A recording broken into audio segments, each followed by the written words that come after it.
All right, let's just dive right into this. I want you to imagine you're in school, okay? And there's only one door to exit the classroom.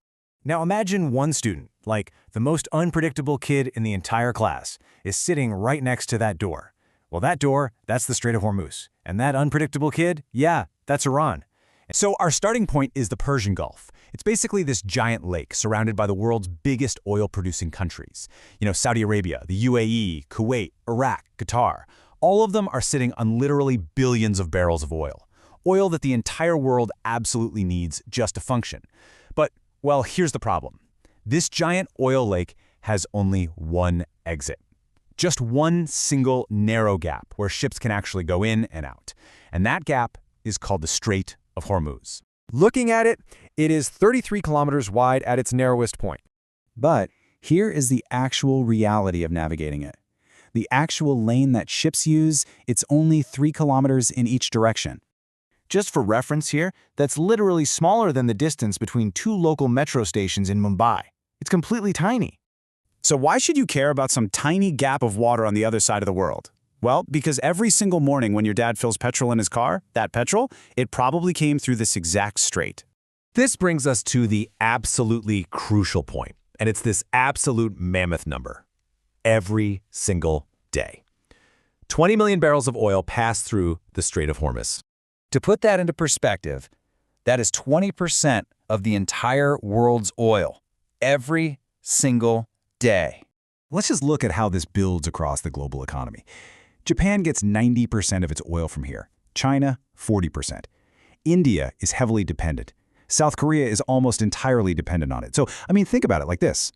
If this strait closes even for 1 week, Japan's factories stop, China's production slows down, India's fuel prices go absolutely insane, and since oil is priced globally, even countries super far away feel it immediately. 1 strait, 1 week, global panic. That is exactly how important this 33-kilometer gap really is. Okay, so now let's talk about Iran, our unpredictable kid sitting next to the only door. Iran sits right on the northern side of the Strait of Hormuz. They've got military bases, submarines, missile systems, speedboats, the whole shebang, all positioned right along this strait. They can literally see every single tanker that passes by. Every single one. Now, Iran and the West, mainly America and its allies, have had a pretty terrible relationship for over 40 years now. It's basically a cycle. America puts sanctions on Iran, Iran loses money, Iran gets angry, and every single time Iran gets angry, they say these exact words. We will close the Strait of Hormuz. And almost immediately, oil prices spike. Stock markets start to wobble. Navy ships start moving in. Basically, the whole world just holds its breath. And this has been happening since the 1980s. Let me just give you a super quick timeline to understand that this really isn't anything new. 1980s, the Iran-Iraq War. Iran threatens the strait, oil tankers start getting attacked, America sends its navy in, the world panics.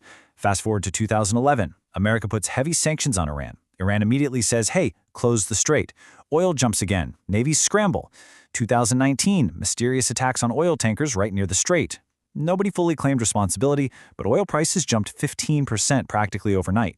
2024, Iran-Israel tensions escalate, Iran threatens the strait again. Same panic, same exact price spike.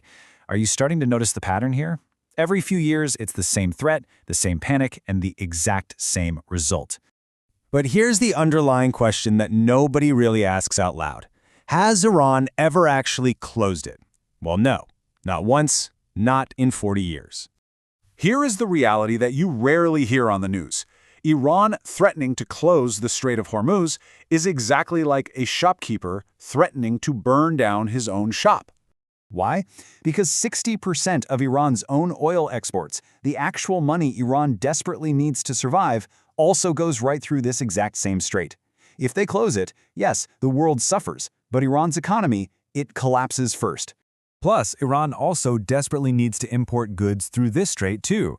We're talking food, medicine, crucial industrial equipment. So you see, the threat is designed entirely to scare the market, not to actually be executed. It's basically a perfectly crafted master bluff. And the crazy thing is, it works every single time, because just the possibility of closing it is more than enough to spike oil prices and create global panic. 40 years, the exact same bluff, and it's still working. Honestly, you kind of have to respect the strategy.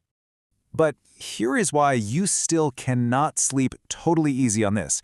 Bluff or not, accidents happen, miscalculations happen. In a super tense region packed with missiles, drones, naval vessels, and submarines, all crowded near a tiny 3-kilometer shipping lane, one wrong move, one accidental strike, one captain who just panics in the moment, and suddenly that bluff becomes very, very real. And there is literally no alternative route that can handle this kind of volume. Sure, pipelines exist, but they can carry maybe 4% of what the strait handles daily. The world has absolutely no backup plan for if this strait actually closes. We essentially built our entire global oil economy around a single choke point controlled by a hostile nation, and nobody has fixed that in 40 years. So the next time you see Iran threatens Strait of Hormuz trending on your phone, you'll know exactly what's actually happening.